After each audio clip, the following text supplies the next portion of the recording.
عمرك قابلتي بنت أول مرة ولقيتي نفسك ارتحتلها من غير ما تعرفي ليه؟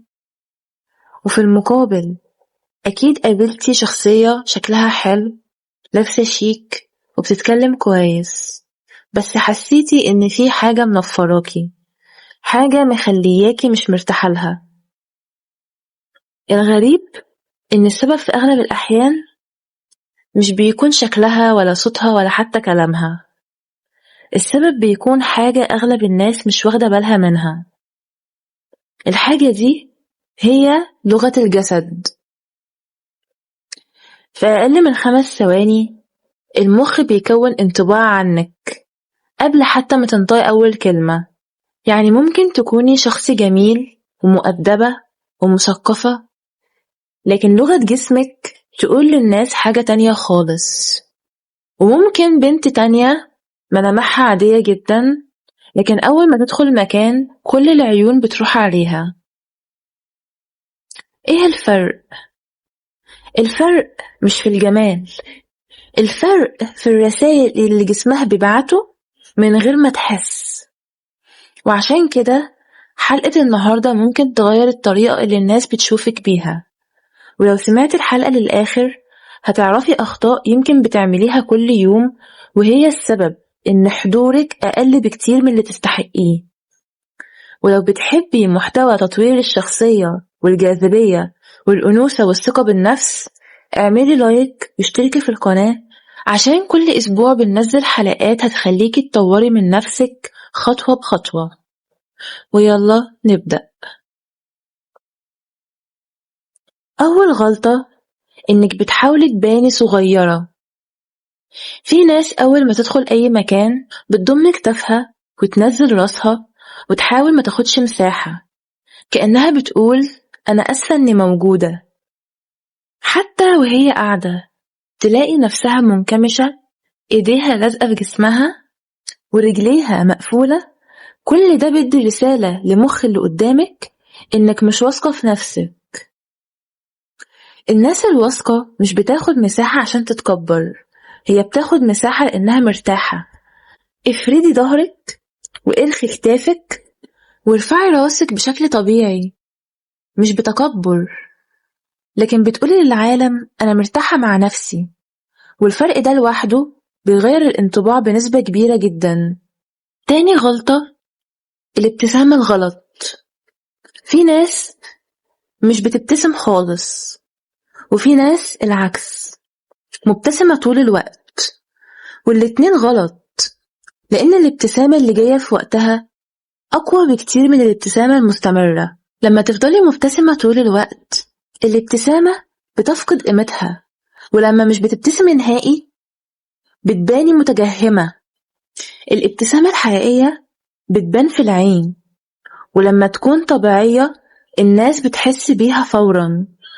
ما تجبريش نفسك تبتسمي، لكن أول ما تقابلي حد خلي فيه ابتسامة بسيطة وهادية ودافية، كأنك بتقولي أنا شخص سهل التعامل معاه. الغلطة التالتة إنك مش بتعرفي تستخدمي التواصل البصري. ناس كتير وهي بتتكلم بتبص في الأرض، أو تبص يمين وشمال، أو تفضل ماسكة الموبايل، وده بيدي إحساس بعدم الاهتمام. لكن في المقابل التحديق المستمر في عين الشخص مخيف جدا. التوازن هو السر. بصي في عين اللي قدامك كام ثانية، وبعدين حركي نظرك طبيعي وارجعي تاني. كده الشخص هيحس انك حاضرة معاه. الإنسان بطبيعته بيرتاح للشخص اللي حاسس انه بيسمعه فعلا. الغلطة الرابعة، الحركة الكتير بدون داعي. في ناس وهي بتتكلم تفضل تحرك رجليها، أو تهز جسمها، أو تلعب في السلسلة، أو تلف الخاتم، أو تفضل تظبط الحجاب كل شوية. كل الحركات دي بتوصل رسالة واحدة: أنا متوترة. حتى لو انتي مش متوترة فعلا، جسمك بيتكلم. جربي تتكلمي بهدوء وسيطري على الحركة الزايدة. كل ما كانت حركتك محسوبة كل ما بان إن عندك ثقة أكبر. الغلطة الخامسة، إن وشك بيقول حاجة وكلامك بيقول حاجة تانية. تخيل حد بيقولك أنا مبسوط جدا لكن ملامحه باردة، أو بيقول أنا مهتم وهو باصص في الساعة. هتصدقي كلامه؟ أكيد لأ، لأن المخ بيصدق لغة الجسد قبل الكلمات. عشان كده لازم وشك وعينك ونبرة صوتك يبقوا متفقين مع الرسالة اللي بتقوليها. الجاذبية مش إنك تمثلي، الجاذبية إنك تكوني حقيقية. في غلطة واحدة بيخلي أي شخص مهما كان حلو بيفقد هيبته في ثواني، والمشكلة إن أغلب الناس بتعملها كل يوم من غير ما تحس، وده اللي هنتكلم عنه في الجزء الجاي. قبل ما نكمل عايزاكي تعملي تجربة بسيطة. افتكري آخر شخص شد انتباهك، مش شرط يكون جميل ولا غني، لكن كان عنده كاريزما. غالبا مش هتفتكري كان لابس ايه، لكن هتفتكري إحساسك وانتي بتتكلمي معاه، وده لأن الكاريزما بتتحس قبل ما تتوصف. ويلا ندخل على الأخطاء اللي بعد كده. الغلطة الستة: الاستعجال في كل حركة. في ناس بتحس إنها لازم تعمل كل حاجة بسرعة، تمشي بسرعة، تتكلم بسرعة، تمد إيدها بسرعة وترد بسرعة، كأنها داخلة سباق. لكن الحقيقة الهدوء بيخلي الشخص يبان إن هو واثق أكتر. مش معنى كده تبقي بطيئة، لكن ما تبقيش مستعجلة. راقبي الناس اللي حضورها قوي، هتلاقي حركاتهم محسوبة، كل حركة ليها وقتها، لأن الشخصية الواثقة في نفسها مش حاسة إنها لازم تثبت نفسها كل ثانية. الغلطة السابعة: إنك ما تسمعيش وتستني دورك في الكلام. في ناس وهي بتسمعك واضح جدا إنها مش بتسمع، هي بس مستنية تسكتي، وده بيبان في العين وفي تعبيرات الوش وفي طريقة الوقفة. الناس بتحب الشخص اللي يخليها تحس إنها مهمة. لما حد بيتكلم معاكي اسمعي بتركيز، هز راسك بهدوء، تفاعلي. الاهتمام الحقيقي من أكتر الحاجات اللي بتزود جاذبية أي إنسان. الغلطة الثامنة: المسافة الغلط بينك وبين الناس. في ناس وهي بتتكلم بتقرب زيادة لدرجة تخلي اللي قدامها يرجع لورا، وفي ناس تقف بعيد جدا فيبان إنها باردة. كل شخص ليه مساحة راحة، احترميها، لأن احترام المسافة معناه احترام الشخص نفسه، والناس بتحس بده حتى لو مش واعية. الغلطة التاسعة: إنك بتلمسي وشك وشعرك كتير. كل شوية تعدلي شعرك وتلمسي مناخيرك وتلمسي شفايفك وتمسكي دقنك. الحركات دي غالبا بتطلع وقت التوتر، وكل ما زادت كل ما قل إحساس الناس بثقتك. لو لاحظتي إنك بتعمليها ما تلوميش نفسك، بس ابدأي راقبيها.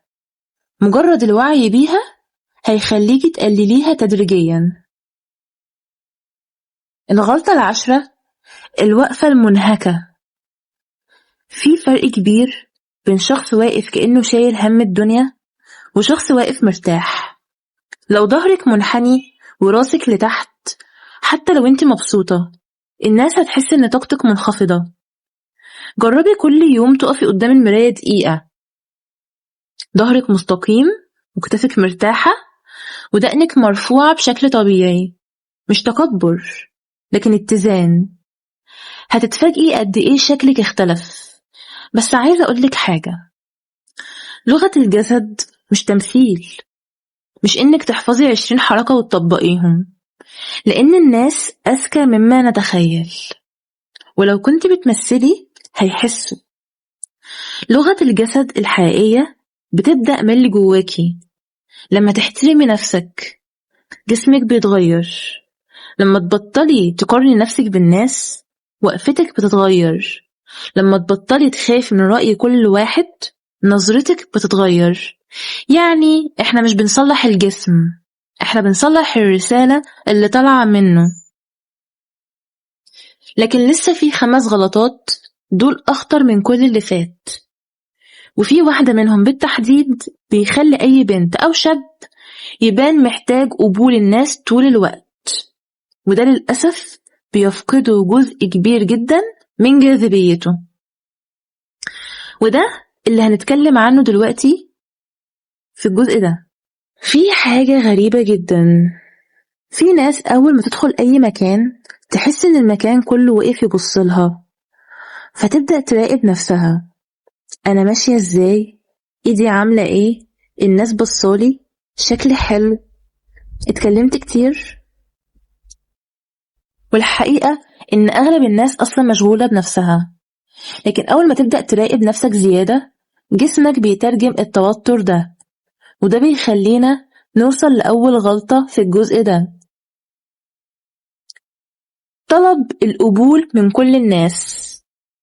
في ناس وهي بتتكلم تفضل تبص في وشوش الناس بعد كل جملة، كأنها بتسألهم من غير كلام: أنا كويسة؟